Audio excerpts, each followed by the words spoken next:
thanks very much, Lance, and thank you to everyone for all of this day for us here in the eastern seaboard of the United States. I know a lot of folks are gone already, but anyway, as moderator of this session, it's my job to get out of the way, but I just want to say one thing before we start, which is that please again remember that as editor of etc., the work that you are presenting here today is of great interest to us, and if you choose to and want to send it my way, we will get you into etc. as soon as we possibly can.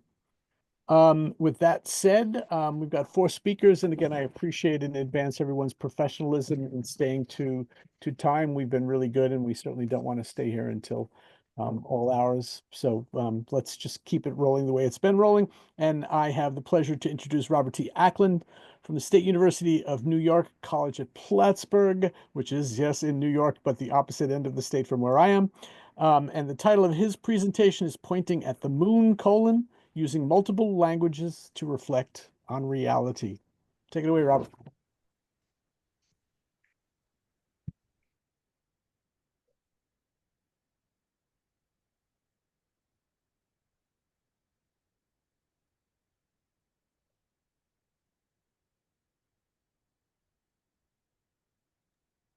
You're muted. Sorry, I just saw you.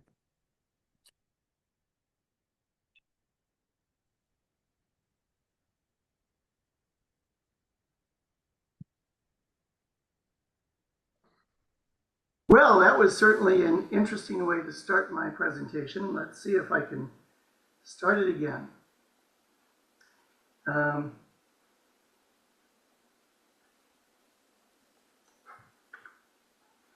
Thank you very much for having me. I am speaking to you from Gatineau, Quebec in Canada, and the sovereign nation of Canada, unceded territory and traditional homeland of the Anishinaabe. My presentation is called Pointing at the Moon, Using Multiple Languages to Reflect on Reality. I really like to reflect on reality. I'm hoping, let me just get rid of this.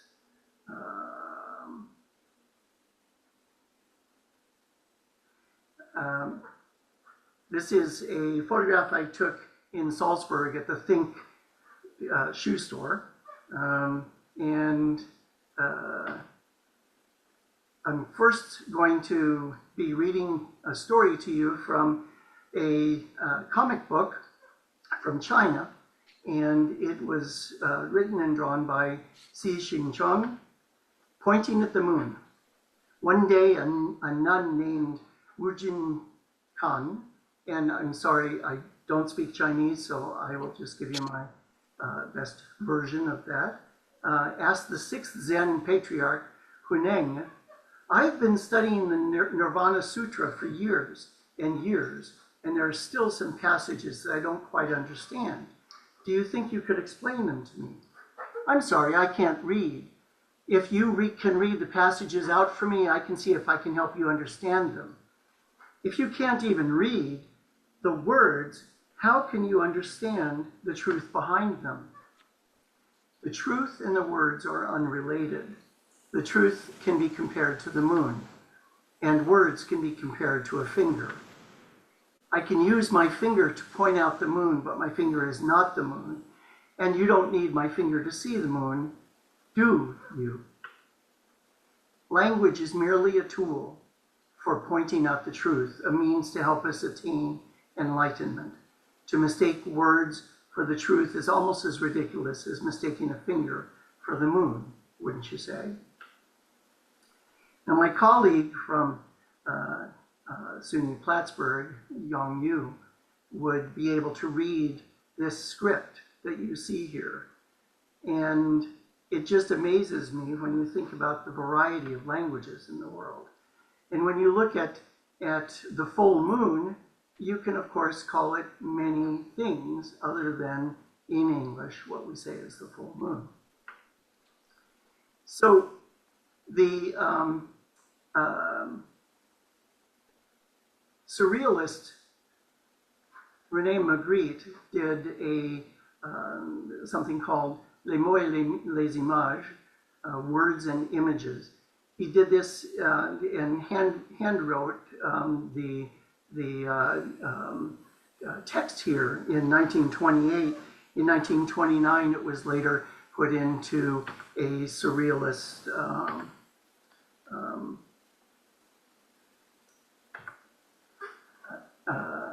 magazine. And what he is saying here is the objects and names, an object never performs the same function as its name or image. So you see, of course, the horse, the image, and cheval, which is horse.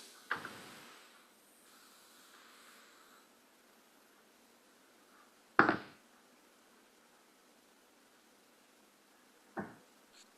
do apologize.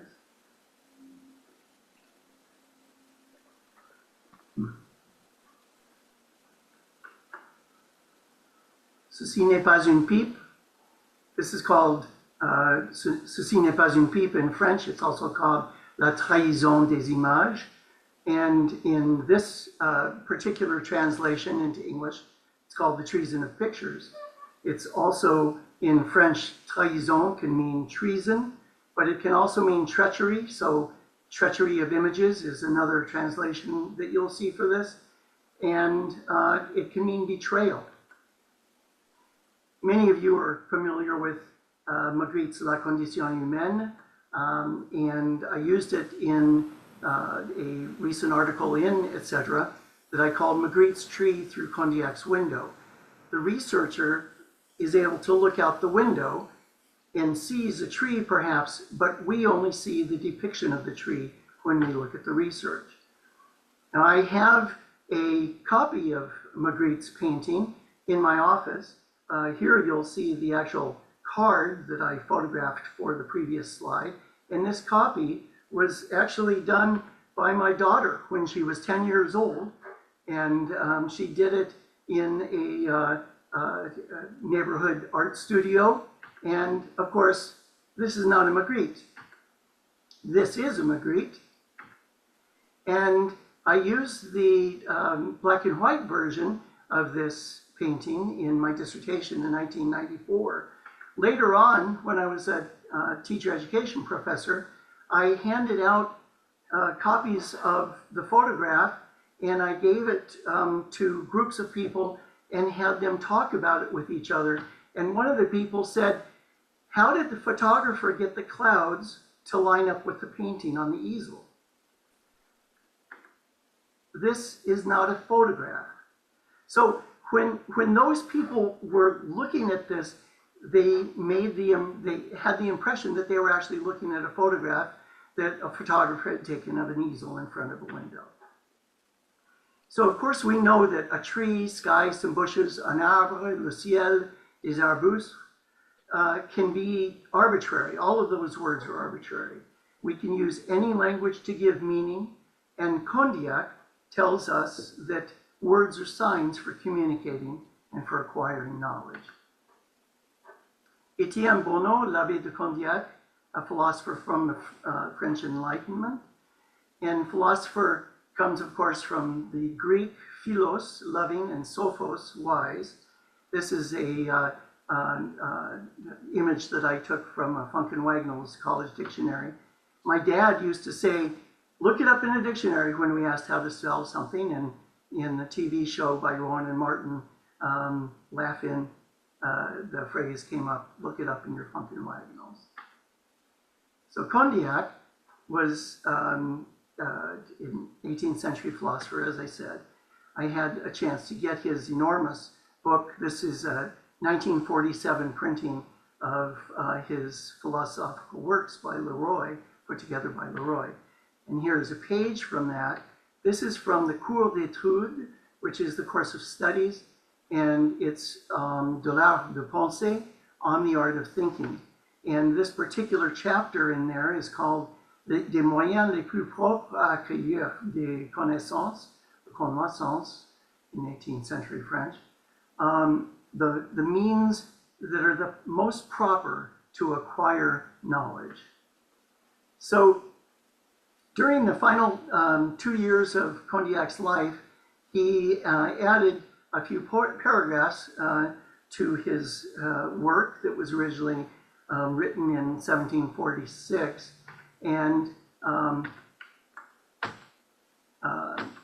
it was having trouble with my keyboard here. It was mais pourquoi nous est-il si difficile de déterminer nos idées? Why is it so difficult to determine our ideas? Is it that we don't know all the uses for which languages are destined? We believe that they are used for communicating our knowledge, and we aren't aware that they are also methods for to acquire that knowledge. Granted, these methods are imperfect. They give us some knowledge, but they also give us opinions, prejudices, and errors. If they were less imperfect, they would mislead us less because they would analyze better. And if they were brought to the ultimate point of perfection, they would lead us as well as algebra does. For if languages are mostly analytical methods, algebra itself is a language. To avoid error, it is only necessary to know how to make use of the language which we speak. But I acknowledge that this is a great deal to demand. Now, what if we could make use of two languages? Maybe they could expand our depth of perception and our ability to understand and reflect on the complexity of what we see. Perhaps they could reduce opinion, prejudices, and errors. So Wallace E. Lambert from McGill University wrote this article in 1981, Bilingualism, Its Nature and Significance. And at the starred area there, you see, as a consequence, bilinguals are better able to think beyond the bounds of linguistic systems and to play and to create with words and concepts. It is as though bilingualism provides persons with a mental stereoscope, enabling them to see concepts in perspective. Let's look at the moon again. This is a stereoscopic slide, and it is taken with a stereoscopic camera that has two lenses that are the same distance apart as our eyes. So when we put that, when we using someone else's computer for this presentation, this is the full moon, the label on the back of the card. When we put that card into a stereoscopic viewer, our eyes put the images together and make them three-dimensional. This is the 19th century version of virtual reality. And this is what I feel books can do for us. If we have several books, you can see in the background here, I'm looking at Condiac's On the Art of Thinking. I have several other books in front of me. What I like to do with books is I like to shelf surf. And to look at books just that appear by chance, by serendipity, by synchronicity. And this is actually a mural not far from where I am in Sherbrooke, Quebec. So the use of multiple languages can help give us perspective. You can see that this book is called Chaos and Harmony, The Fabrication of Reality. It's by Xing-Xuan Chang. And again, I'm not saying his name as he would himself, I'm sorry. He is Vietnamese, he writes in French, and he teaches at the University of Virginia. So we live in a multilingual world. We can see the moon, we can conceive of the earth. We're wondering, what is this? And this is actually a jigsaw puzzle that my in-laws and I put together. And here we go, a little bit of fun with the moon. I'm putting my references up here on the board so that if anyone, when they see the YouTube, want to consult this, they can. And I want to thank you for your kind attention.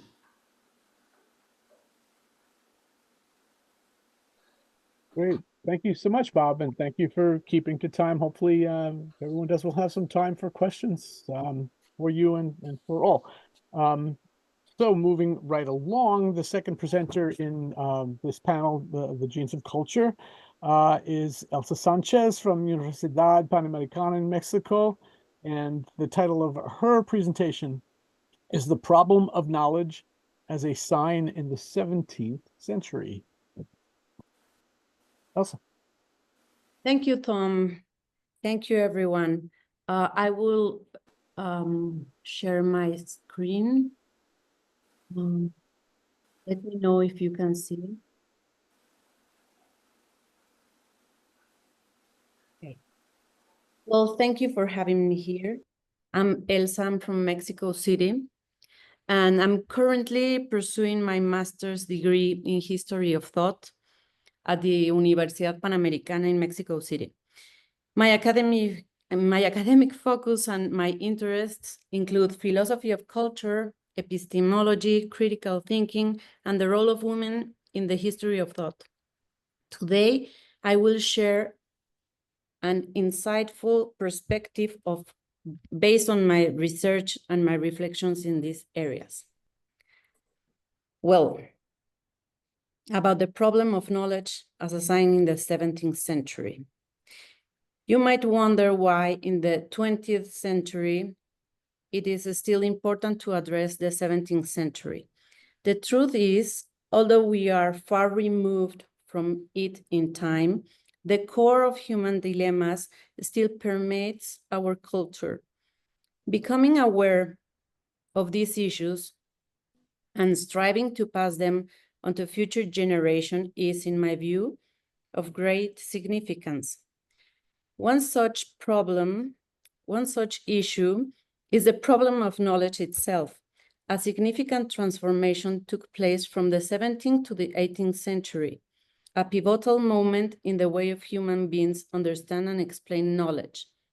The principal shift during this period lies in the transition from a classical theory of knowledge to a modern mode of thought, in which a skeptical climate began to challenge the long-standing belief that knowledge could apprehend immutable truths, such as the intangible notions of being, infinity, or God. But to begin, I'd like to revisit the history of this remarkable 17th century, a gem for exploring the tensions and the contrasts which gives life to this paper and permeate every field of human inquiry, science, art, religion, and philosophy. While Europe was emerging from the chaos of conflicts such as the 30 Years' War, the absolute monarchies like that one of the Sun King of France consolidate their power. The Catholic Counter-Reformation deployed art as a powerful tool against Protestantism. The world was undergoing the transition to the modern age. In philosophy, Descartes proposed a world ordered by reason. I think, therefore I am. In religion, churches overflowed with frescoes, gilded ornaments, and sculptural movement. Faith and reason intertwined in constant contrast and tension, expressed through the senses. Scientific knowledge began to fundamentally transform how we understand the universe. It became a dynamic space governed by laws that could be discovered and demonstrated.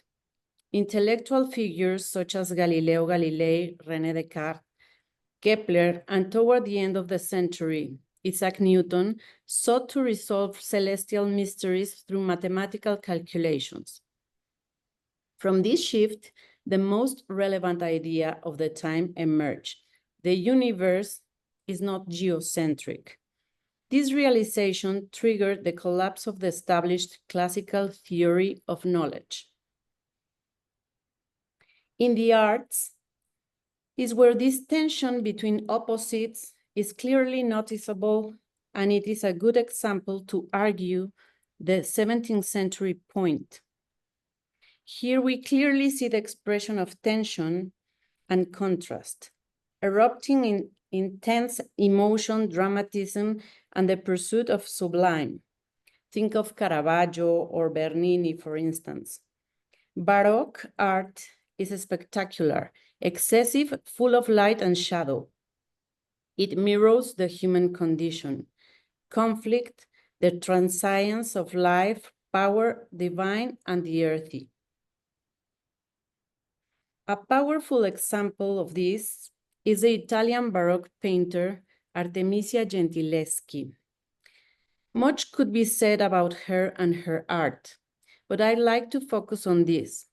When she painted this, Susanna and the Elders, she was enduring repeated abuse from her tutor.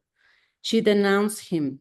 In other circumstances, she might have been forced to marry him, but as he was already married, he was instead made to divorce, and thus one of the first recorded sexual abuse trials in the history took place. What matters here is how the painting captures the tension between the material and the immaterial, the visible and the implied of her story. Based on the biblical passage from Daniel 13, the painting depicts Susanna alone, at the mercy of the elders. We see in the picture, in the paint, their lustful expressions. We see her face filled with disgust and defiance. Her complete nudity speaks to vulnerability, barely veiled by a white cloth. Her twisted torso shows rejection, a tense arm rebuffing the indecent proposition, and one of the elders demanding silence, gesturing toward domination. This painting serves as an example of the Baroque era's constant interplay between opposites, phenomena that reflects one another, not to destroy, but to nourish each other. The material and the immaterial coexisting in a simple moment. This was a profoundly paradoxical century, full of fertile contradictions where ideas began to collide in a spectacular fashion. It becomes evident that this opposition of forces persists as a model of understanding both the world and the human being. It is as if the world yearned for order, yet could not escape the chaos inherent to human nature. The philosophical representationalism proposed during the 17th century is a way of thinking about knowledge. It suggests that our perceptions of the world are mental constructions, representing reality through the personal experience and interpretation. The idea of knowing through reality alone or via innate ideas begins to fade. This shift reveals that our mental maps are incomplete.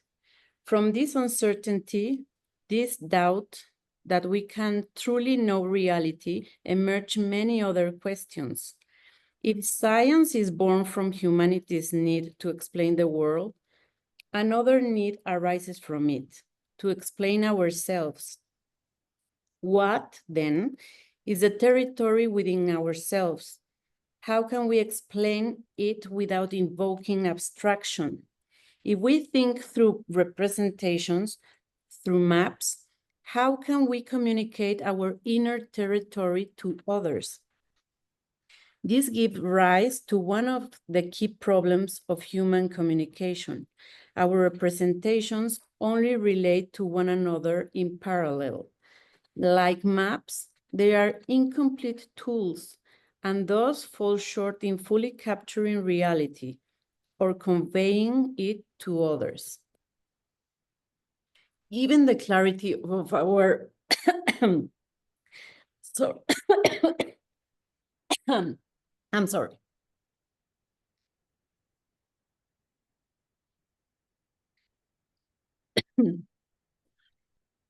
This is what happens when you want to speak English as your native language. I'm sorry. Well, given the clarity of our desire to know both the world and ourselves, and considering the difficulty of communication, we are reminded of the lesson this century tried to teach us, to reconcile the tension between opposing ways of knowing through synthesis of contradictions, and thus to give credit to the Baroque thought. The central thread of the Baroque era is the integration of opposites in a state of tension, a condition that becomes a sign, a symbolic clue that suggesting that this tension is necessary for explaining and knowing reality. This is the Baroque synthesis, to fill empty spaces with matter while simultaneously introducing an immaterial dimension that opens doors to what cannot be seen or touched. As mentioned, the 17th century was a period of profound discoveries and transformation in our understanding of the world. The idea that our perceptions are mental constructions rather than direct reflections of reality compels us to reflect on how we communicate and interpret our experiences. While our mental maps may be incomplete, they remain valuable tools for navigating life's complexity. In summary, the expression of order and interconnectedness between things and ideas in the Baroque period did not endure, partly because one half of the dualism was cast aside. This omission led to the diminishing influence of the Baroque approach in favor of a modern epistemology grounded solely in reason. The expressive richness that once facilitated communication between opposites faded, as modernity dissolved the tension in pursuit of a single explanatory framework for both the world and the human condition. Ultimately, studying these problems is not only relevant to understand what the 17th century left us, but also to grasp what was lost.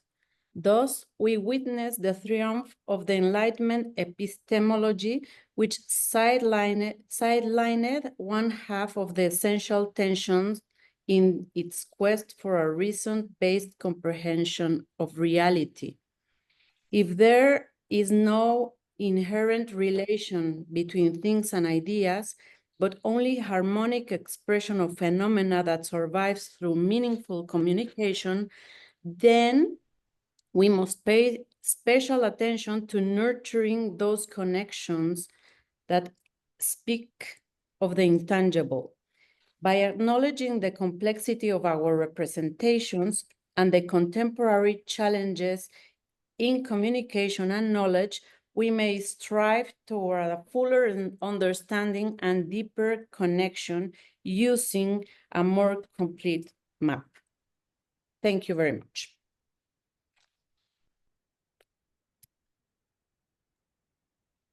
Terrific, and thank you. Again, everyone's making my job really easy to move the everything along. And so the next presenter is our past president, President Emeritus of the Institute of General Semantics, and also the book review editor of Etc., a review of general semantics, Marty Levinson from the Institute, from the IGS, and the title of his talk is Mapping the Persian Gulf Naming Dispute. Yet another one. Marty. Thank you, Thom. Before I begin, I want to thank Lance for giving me the opportunity to present this talk and for organizing this amazing global conference. I know from experience the vast unsung effort that goes into putting conferences together, and so I would like to sing out, thank you, Lance, for your hard work in making this day possible. Now on to my talk, which is titled Mapping the Persian Gulf Naming Dispute. On January 20th, 2025, his first day back in office, President Donald Trump officially renamed the Gulf of Mexico as the Gulf of America for U.S. federal purposes by signing Executive Order 14172. The order directed the Secretary of the Interior to update all federal maps, documents, and databases with a new name within 30 days. The change applies only to U.S. federal agencies. It does not affect the name used by other countries or international organizations. Trump also declared February 9, 2025 as the first Gulf of America Day. Mapping the Persian Gulf naming dispute. Two general semantics notions. One, how we label or categorize depends upon our purpose, our projections, and our evaluations, yet the thing labeled does not change just because we change the label or category. Number two, words do not have one true meaning. Words mean different things to different people. Words mean different things at different times. Words mean different things in different contexts. Both these ideas and the GS notion that the map is not the territory, words cannot describe all there is to know about anything, are much in evidence in this talk. On nearly all maps published before 1960 and in most modern-day international treaties, proceedings, and maps, the roughly 600-mile-long body of water located between Iran and the Arabian Peninsula is identified by the name Persian Gulf. This mirrors conventional practice dating back to first-century ancient Greek geographers. But with the rise of Arab nationalism in the 1960s, a number of Arab countries adopted widespread use of the term Arab Gulf or Arabian Gulf to refer to this inland sea. Other entities have followed this usage, some of them coming up with additional names, and the result has been a highly contentious dispute over nomenclature involving individuals, nations, global agencies, corporations, universities, and map makers. Some historical background. The phrase Arabian Gulf, Sinus or Arabicus, was once used to refer to what is now called the Red Sea. European map makers, following the ancient Greek geographers Strabo and Ptolemy, among others, went along with this usage. Strabo and Ptolemy also utilized the expression Sinus Persicus to specify the body of water between the Arabian Peninsula and the Iranian plateaus. Early Roman historians, in keeping with the traditions of the ancient Greek, called the waterway Aquarius Persicus. Persian Muslim geographers in the early Islamic era, and employing Arabic, likewise used the term Persian Sea or Persian Gulf. In 1534, Baghdad was seized by the Ottoman Empire, which gave Turkey access to the port of Basra at the head of the Gulf. This event overlapped the early map-making efforts of Gerardus Mercator, whose 1541 world globe named the Gulf Sinus Persicus Nugbare de Bolsera, in English, Persian Gulf, now Sea of Basra. Mercator's counterpart, the Flemish cartographer Abraham Rutilius, chose the label Mari al-Katif Olim Sin Persicus, after the Arabian port of al-Katif for his World Atlas of 1570. Rutilius also designated the entrance to the Gulf Basora Fretum, Strait of Basra. Turkey continues to use the term Gulf of Basra today. In 1840, the London-based Times Journal, responding to Iranian objections that England was meddling into Iranian affairs of the Persian Gulf, renamed that body of water the Britain Sea. In the 1950s, following the nationalization of the Iranian oil industry, the expulsion of English companies from Iran, and the severing of relations between Iran and England, Roderick Owen, an employee of the Anglo-Iranian Oil Company and an M16 British government officer, published a book titled The Golden Bubble, Arabian Gulf Documentary. The book constituted the first literary work of any significance to popularize the term Arabian Gulf. Iranian view. Iran employs the term Persian Gulf exclusively and does not recognize alternate forms such as the Arabian Gulf or the Gulf. It does not consider the latter term a neutral designation, but sees it as a rebuff of the historical name. Foreign airlines that do not use the phrase Persian Gulf in their flight monitors are banned from Iran's airspace. The Bushehr province of Iran is the home of Persian Gulf University. In 2005, Iran proclaimed April 30th National Persian Gulf Day. This decision was implemented by the High Council of Cultural Revolution to, in quotes, counter the attempts of some international institutes in Arabian countries to alter the name of the Persian Gulf. The Iranian Postal Service has issued a series of stamps honoring, in quotes, the National Day of Persian Gulf. In 2006, the top rank of the Iranian Soccer League was named the Persian Gulf Cup to advance the Persian label. A few years later, a planned second Islamic Solidarity Games in Iran, originally scheduled to take place in October 2009 and later rescheduled for April 2010, was canceled when the Arab world and Iran could not agree on the use of the term Persian Gulf in logos and medals for the Games. Iran's national soccer team does not participate in the Gulf Cup of Nations tournament, which is open to teams from countries that surround Gulf waters due to that competition's names. Arab views. The following are some arguments that have been made by Arab supporters for the use of the term Arabian Gulf. Number one, the name Persian Gulf is linked to the Persian Empire that does not exist anymore. The Mediterranean Sea used to be called the Roman Sea, and had the Roman Empire lasted, that's what we would call it today. Number two, the people who live around the Gulf are mostly Arabs, so by virtue of demography, it should be called the Arabian Gulf. Number three, likewise, by virtue of geography, 6 Arabian countries surround the Gulf: Saudi Arabia, Kuwait, Iraq, Bahrain, Qatar, and the United Arab Emirates, compared to 1 Iran. And they encompass 70% of the coastline. Members of the Arab League, a regional organization of 22 member states that have a general goal of promoting the affairs and interests of Arab countries, use the term Arabian Gulf rather than Persian Gulf or the Gulf. There is an Arabian Gulf University in Al Manam, Bahrain, and an Arabian Gulf rugby team in Dubai. The United Nations view. The UN Secretariat on many occasions has directed its staff to use Persian Gulf as the sole geographical label for this inland sea. A working paper submitted to the UN group of experts on geographical names in 2006 stated, if we were to presume that the sea did not have a name during history and geographers and specialists were to select a name for this Gulf, doubtlessly they would find no better name than Persian Gulf because Iran, Persia, is the largest country adjacent to this water body, which possesses the longest coast. The American view. Persian Gulf has been the label sanctioned for U.S. government use since the decision by the State Department's Board of Geographical Names in 1917. The NGA GeoNet name server, which is maintained by the National Geospatial Intelligence Agency, which is the official repository of standard spellings of all foreign place names sanctioned by the Board of Geographical Names, lists Persian Gulf as the only, in quotes, conventional name, along with 14 unofficial variants in different languages, such as Gulf of Iran, Gulf of Ajam, Gulf of Basra, Arabian Gulf, Persian Arabian Gulf, Gulf of Fars, and the Gulf.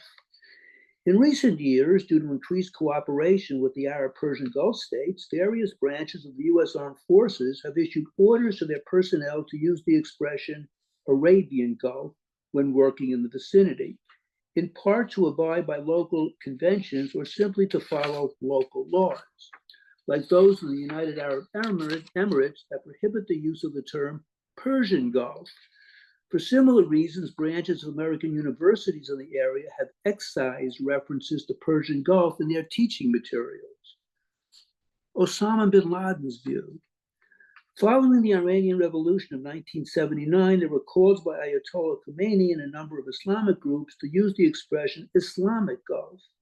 However, the idea was quickly discarded after Iran was invaded by its mainly Arab and Muslim neighbor, Iraq. The most well-known person who has used this term Islamic Gulf in recent times has been Osama bin Laden, who applied the label in the statement he issued on August 23, 1996, which was, the presence of the USA Crusader military forces on land, sea, and air of the states of the Islamic Gulf is the greatest danger threatening the largest oil reserve in the world. Some atlas and media views. The Associated Press Style Book 2009 declares Persian Gulf is the long-established name for the body of water off the southern coast of Iran. Some Arab nations call it the Arabian Gulf, use Arabian Gulf only in direct quotations, and explain in the text that the body of water is more commonly known as the Persian Gulf. The National Geographic Society uses the name Persian Gulf in their maps. In 2004, the Society published a new edition of its National Geographic Atlas of the World using the term Arabian Gulf as an alternate name in smaller type and in parentheses for Persian Gulf. This resulted in protests by many Iranians, particularly those in the internet user community, and led to an Iranian government ban on the distribution of the Society's publications in Iran. On December 30th, 2004, the Society reversed its decision and published an atlas update, removing the parenthetical reference and adding a note, which was, historically and most commonly known as the Persian Gulf, this body of water is referred to by some as the Arabian Gulf. The National Geographic Style Manual states, the internationally accepted name is Persian Gulf, although Arab countries call the body of water the Arabian Gulf. Where scale permits, National Geographic maps include a map note about the Arabian Gulf. If Arabian Gulf is used in text, it should be explained. Some atlases and media outlets refer to the Gulf without any adjectival qualification. This usage is followed by the BBC, which adopted the practice in the mid-1970s and the Times Atlas of the World. Iran does not consider this an impartial usage, but views it as an active contribution to the abandonment of the historical name. In June 2006, Iran banned the sale of The Economist after a map in the magazine omitted Persian, labeling it just the Gulf. The International Hydrographic Organization's view. The International Hydrographic Organization, an international body of 80 member states that provides hydrographic information for worldwide marine navigation and other purposes, uses the name, in quotes, Gulf of Iran, and in parentheses, Persian Gulf, for this body of water. Google's view. In early 2008, Google Earth displayed the names Persian Gulf and Arabian Gulf next to each other.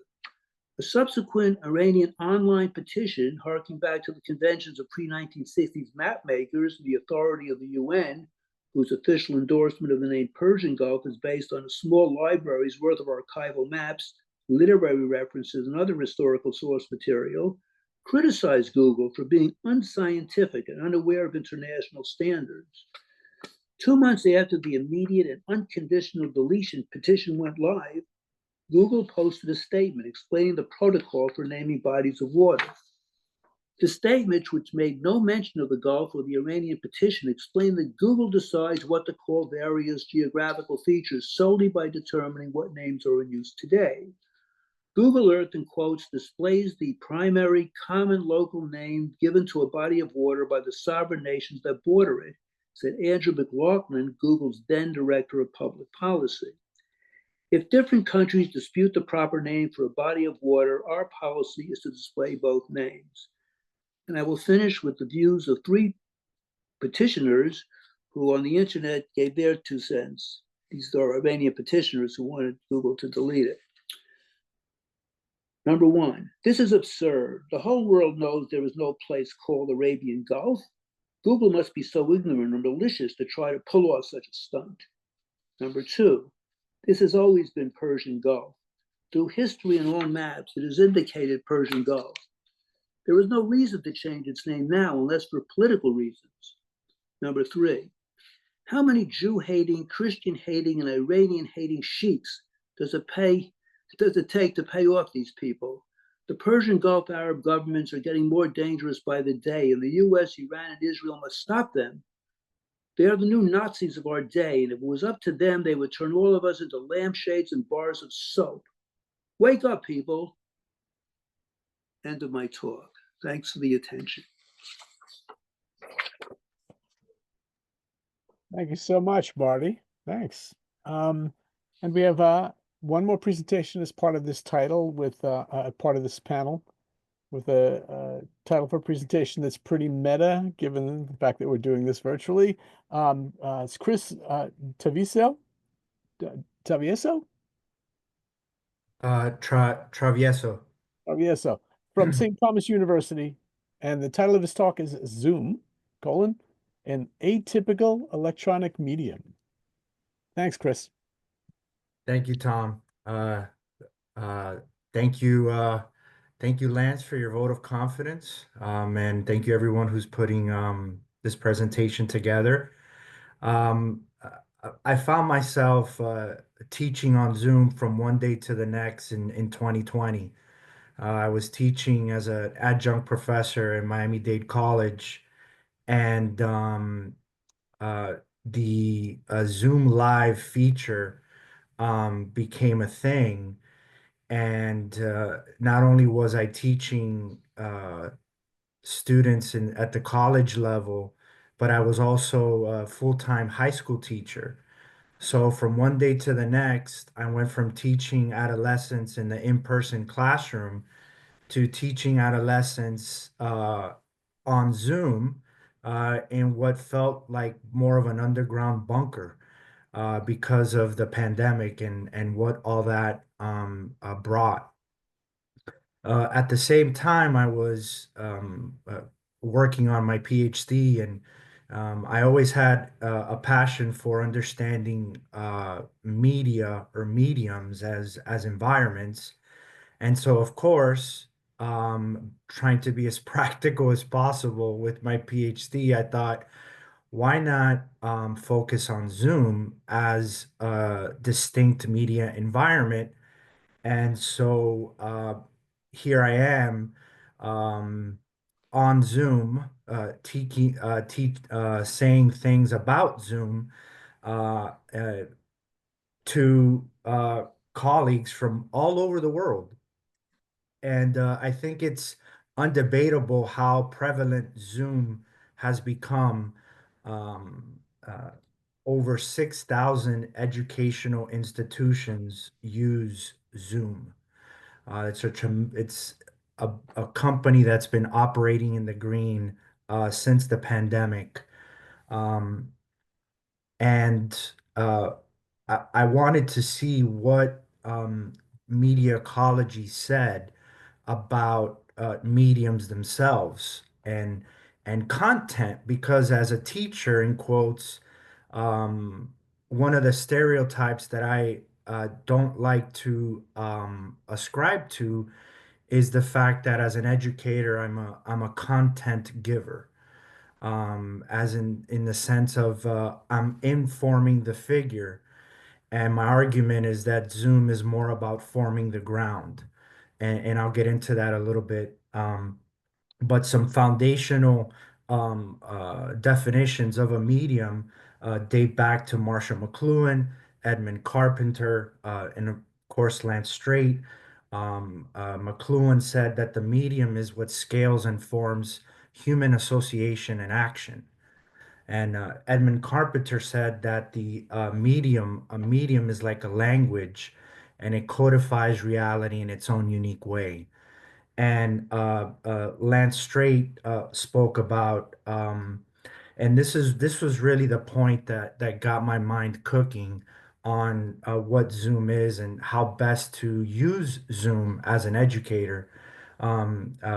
He says that a medium is recognized as a substance that pervades 2 points, kind of drawing attention to the idea that communication is not a simple A to B type of transmission, if you will. And so uh, after that, I began to think about the role that a bias plays and how every medium has these set of characteristics, this unneutrality, if you will. And so I'll share my screen now, and I'll show you from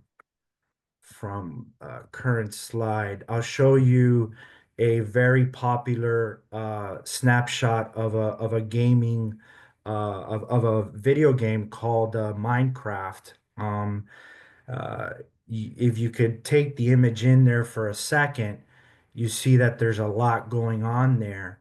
And if you add sound and cooperation, you could see why there's so many people, adolescents, and that spend hours and hours playing video games and gaming. And every student that I've spoken to, when I ask them what makes a game so gripping, and they say, yes, graphics, pixelation, sound, but a lot of them, one of the first things they say is story, that it's a good story. Now, contrast that to this image,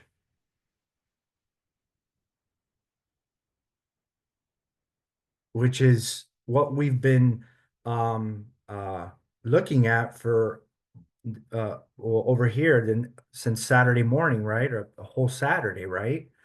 With presenters presenting their research and their thought. And so I said, okay, so Zoom seems to be a medium that is electronic and therefore a distinct habitat with certain characteristics. So I said, okay, well, what are the characteristics that make Zoom Zoom? And so my research took me to a table from a work several years ago by Raymond Gozzi Jr. And he draws attention to the difference between biases, characteristics, or properties in electronic media versus print media. And if you look at the electronic media side on your right, you'll see very familiar descriptions, very that can easily be found in like the Minecraft image. It's moving, active, noisy, concrete with iconic relations to objects, presentational, narrative, drama, symbols from relation to a particular context. Whereas in contrast to print media, you have very different kinds of descriptions. Still, unmoving, silent. Some of the presenters have spoken today about language and its sequential relationship, discursive symbolism, connections of logic and reason, and meanings of symbols from convention and dictionary. So I said, okay, let me apply these to Zoom and see what I get. Because as an educator on Zoom, I want to exploit a medium's biases. I want to tap into a medium's fundamental characteristics so that I can create engagement and, if you will, the learning of content in a specific media environment. So I said, what makes Zoom Zoom? And so if we were to go, and which we can't right now, but if we were to go row by row, Zoom has a very, very peculiar application to both sides of the column because we are live. This is in education called a live synchronous modality. I can share my screen right now, like one presenter did earlier, which was very, very gripping. Is he got the red ball? He had the red ball in his hand, and he pretended like he threw it at us. And, kind of from an embodied perspective, I could imagine myself, playing shortstop or something, even though I'm lefty, grabbing the red ball and throwing it to first base, right? There's something peculiar about Zoom as a medium that still, as you can see, and we've noticed today, um, when somebody's mute button is not on or there's some kind of a noise, one little noise distracts really the whole environment. And that speaks to the fact that Zoom really aims towards stillness, slowness, quietness, and the discursive, even though it's electronic. So I said, okay, I am a teacher. It's 2025. Students are, like many presenters have said, scrolling is a thing. Like Lance mentioned earlier, the eyeball's a thing, right? Vision is a thing. Scrolling on Instagram is a thing. Every time I pass by students in hallways, they're scrolling on Instagram, right? And they're just doing this, right?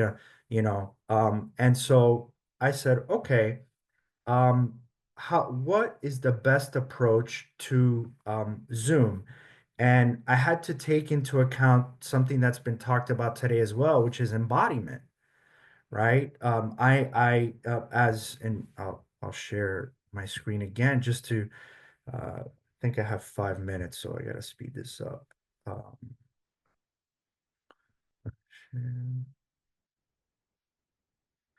And so if I'm going to talk about Zoom, I really have to be aware of how the you know body, how I live through the world, how my senses specifically play out in the Zoom media environment.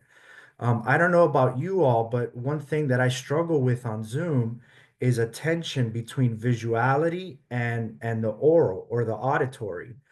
Sometimes I'm not sure if I should look at the screen or listen because I can't see the screen and listen at the same time and process both things at the same time. And that tells me about an approach that I should take that recognizes how the senses play out in a specific media environment. And so embodiment becomes kind of the base upon which I say that to be an educator on Zoom, right, one must take into account the nature of sound. Edmund Carpenter and Marshall McLuhan, some years past, talked about how sound is different. Sound reflects acoustic space, whereas the visuality reflects pictorial space.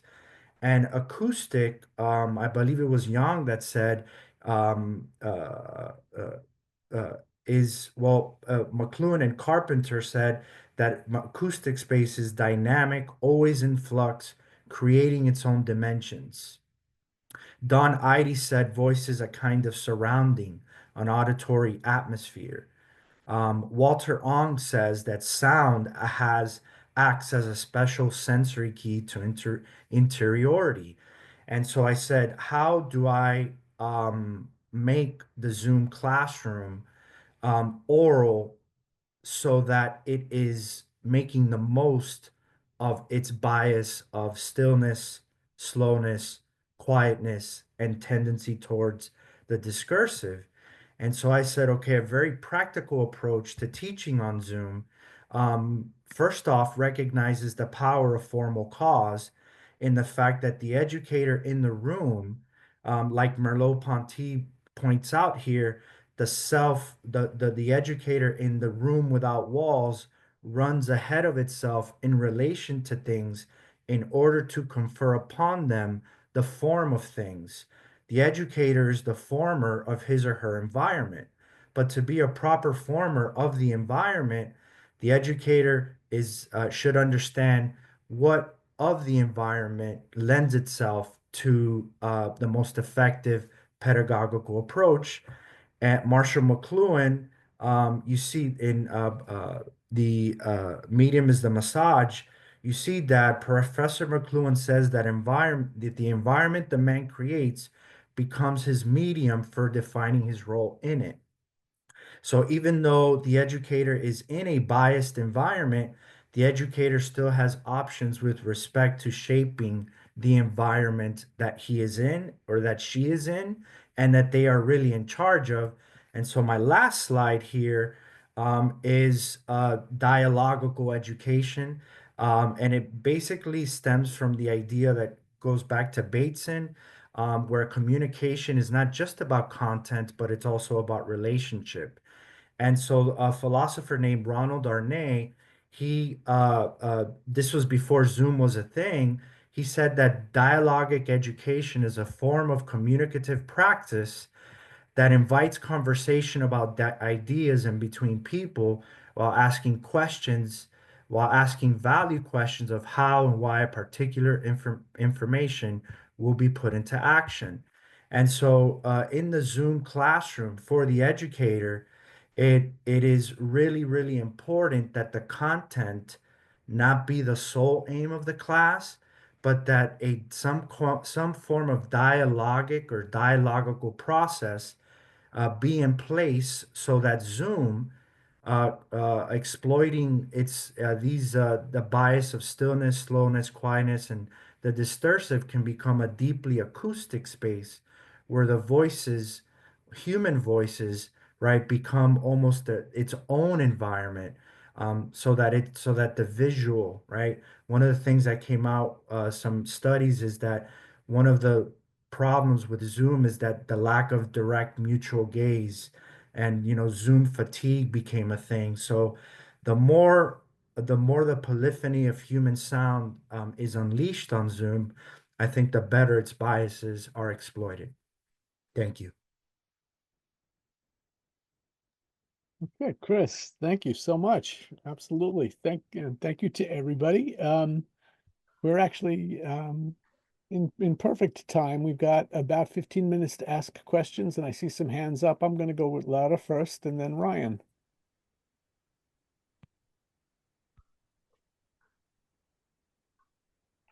I think they were just applauding. Yes. Oh, I'm sorry. I thought Thank you, that Thom. was raised. Okay. Questions? I have a comment for Marty. Yeah. Since you mentioned the Red Sea and we're coming to the end of the Passover holiday, I think it's worth noting that in the Hebrew, in the Torah, the actual name of where the Israelites crossed is the Sea of Reeds. And what happened was that the Jewish translators who translated the Bible into Greek, and as the Septuagint, which became the basis of the Christian Bible, used the Greek name, which is the Red Sea, but that name actually applied to the entire Indian Ocean, all the way through to the Gulf of Suez, and it remains unclear to this day. There are different theories of, assuming that there was such a crossing, where it might have been, like because it could have been, say, the Gulf of Suez, but on the other hand, there are no reeds over there at all, and there never were. And on the other hand, there were several lakes that could have been possible candidates as well. So just funny how these names kind of take over and get lost in the translation on account of it. Thanks for the addition. I thought you were going to tell us that the Red Sea was a typo from the Sea of Reeds. They left out an E. Ooh, nice. There's a book. Well, you would think so, but actually they're very different kinds of translations. So it just seems to be a kind of coincidence, but it's a good story nonetheless. For sure. Yana back in. Awesome. Yeah, please. Hi, it's Hi. Robin. Can it's you hear Robin. me? Okay. Yeah, sure. I'm sorry, my picture isn't there. I should put it up. I've changed it a few times. I look better right now. I just wanted to ask Chris, when I saw the differences in that chart between a print media and electronic, I had to disagree with it because, as I wrote to you personally, have you ever read a play? The dialogue in a play has more active movement than any electronic will ever have, don't you think? It's a different medium, drama. Right. Yeah, I would say but it's a different kind of movement. Well, its dialogue, like you said, was so important in the classroom. That's what a play is. In fact, it's written as only dialogue, maybe with stage directions. But I don't get the idea that electronics are active because, of course, I taught during COVID and everybody got tired of that. And I made people do things in their room, wherever they were, standing up and moving. so that it could be active, and it was a dialogue. But plays, I wrote a book about this. Drama is a different animal than other print media. That's the basis of my book, Acting Chekhov in Translation. Written plays are different than novels or poems or any other print. So you put it on par with, let's say, not print and not electronic, but its own classification. Is that correct? I certainly think, yes, it's different than journalism or any other print media. But, what happens in your head when you read has to be thought of as action. When you read a play, you imagine the people moving through space and getting angry or happy. And that's very different than, you might see the same thing, of course, reading a novel. But since it's all dialogue, your imagination is touched in a different way, I think. You have to imagine the situations yourself when you read a play. And I guess you call it a print media because you read it, but it's very active. How are electronics active? Explain that to me. I don't get how they're active. Yeah. So this one, I mean, a loose approach to active, right? The word active is really just movement, right? And so when I think of television, when I think of radio, when I think of movies, Instagram, social media. Social media is the most static thing I've ever had and I've ever seen. You think that's active Well, yeah, because people argue? because of really the frame rates and how quick the scene changes, how if it doesn't grip you, and I don't think that all electronics are going to, I haven't done an exhaustive research on all electronics. I picked up where Raymond goes, he picks up there. But for the most part, it seems to me like when you turn something on, that there's a feedback loop. There's a frame rate where it needs to catch you. If it doesn't catch you, it's but like somebody said, if it bleeds, it leads. So that's my thought on it. Yeah, I will give you that when you turn it on with your hand, that's physical. Robin, you're getting this all wrong, and it's about the content, not about the people watching it. That the television in particular is the moving image. Ray Ghazi is one of our experts in media ecology, and also very contributed for a long time to etc. and was involved in general semantics. So you're really just confused about what the point is here. It's about the image and not the audience. I do want to get to Osam had a question, but Robin did make me think about, I was starting to think of Bob Bleckman when he did his Twistery, right? His Twitter mystery, like what a great idea would be to try to orchestrate a play on Zoom. But let's get to Osam's question. I was in one on Zoom. My question is related to the slowness and stillness and silence and openness on Zoom. It really made me think about them because, like right now, for example, we have been on Zoom most of the day and I feel like I'm expiring here, as most of you too, right? Like, because even if, there seems to be stillness, slow, I don't know, like, is it really still slow, silent, and open? Or I do wonder about that. So, and that might go back to the question of active, passive that is being discussed. But like when I'm in a silent retreat, for example, I start to feel the opposite. I come alive because of the stillness and slowness and silence and openness. It's a very different kind of stillness. So this stillness on Zoom, if you could say more about that, because I don't know if it is still or if it is, like what is it? Yeah, I Yeah. wonder. Yeah. So it's not fully still on that column, as in most of the columns, Zoom can kind of go both ways. My big thing with saying that Zoom is still is because of how rooted in language it is.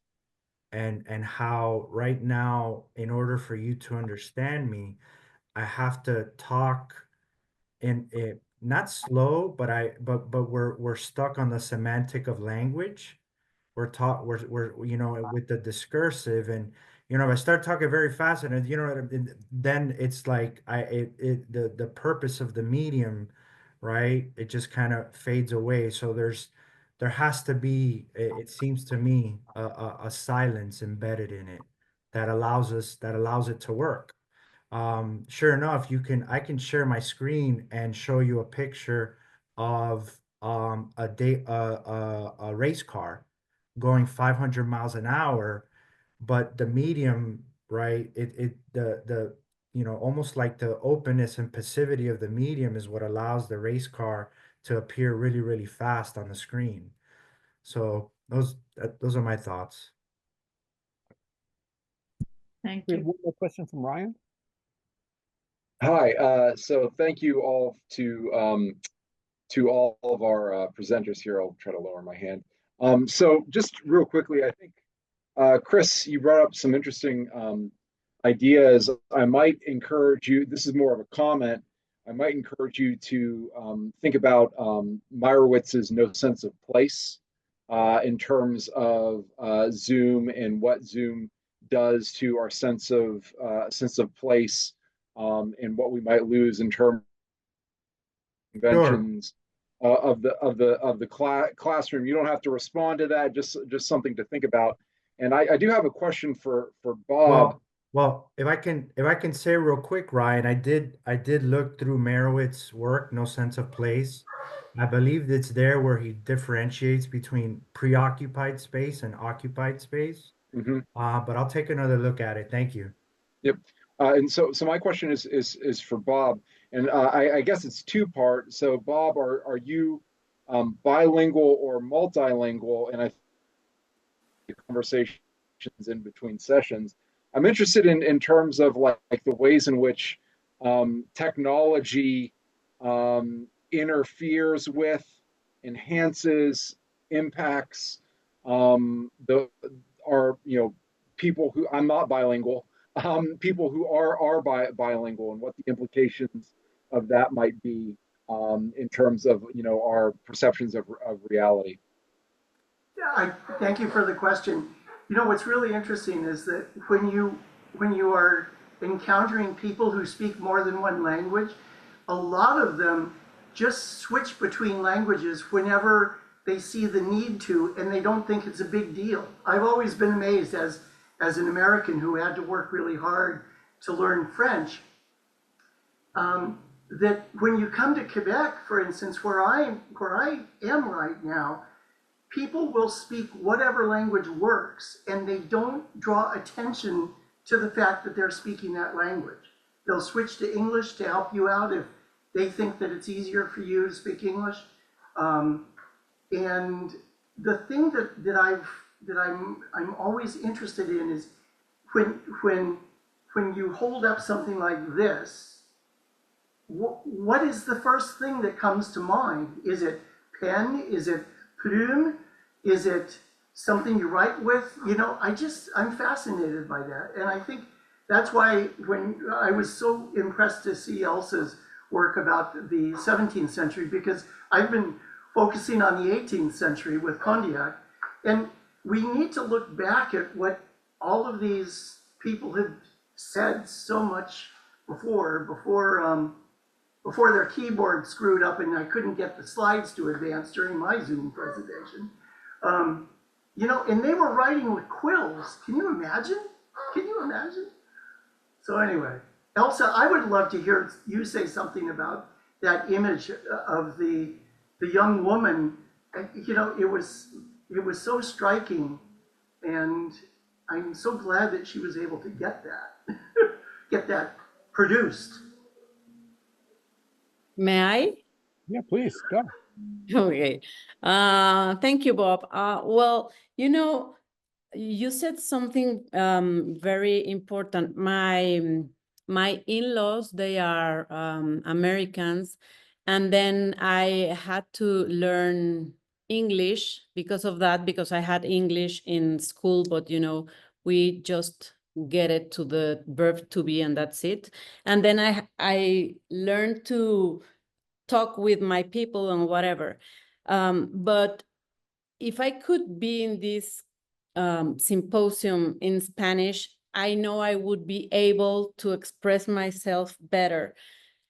That's why I think art is like a universal language, because these women in particular, Artemisia Gentileschi, I love her art for many reasons, but the main meaning is that she's not just painting or having a hobby, or she's talking about her life.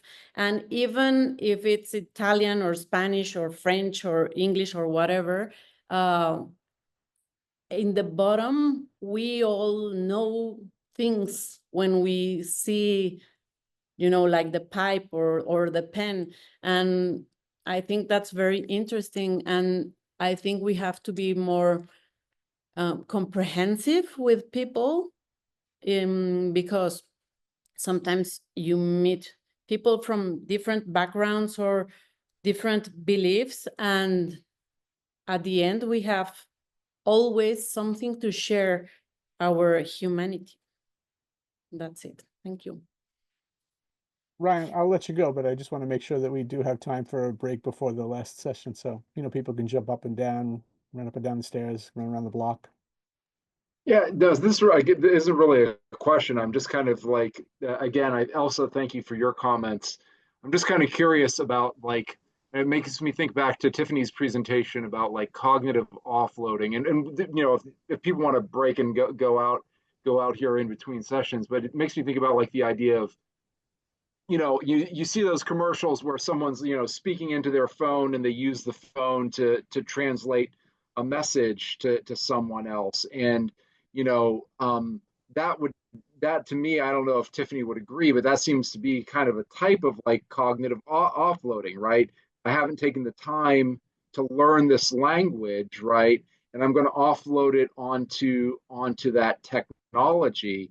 And I'm just very curious, as someone who has, again, very kind of, uh, uh, you know, I can't believe I passed comps, or was able to sit for comps given like my poor language skills.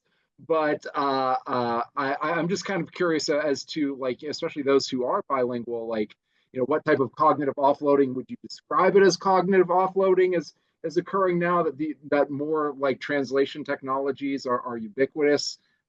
That's more just a, you know, a question for the commons rather than a question for any individual presenter. Just, but Bob, your presentation just got me thinking about that.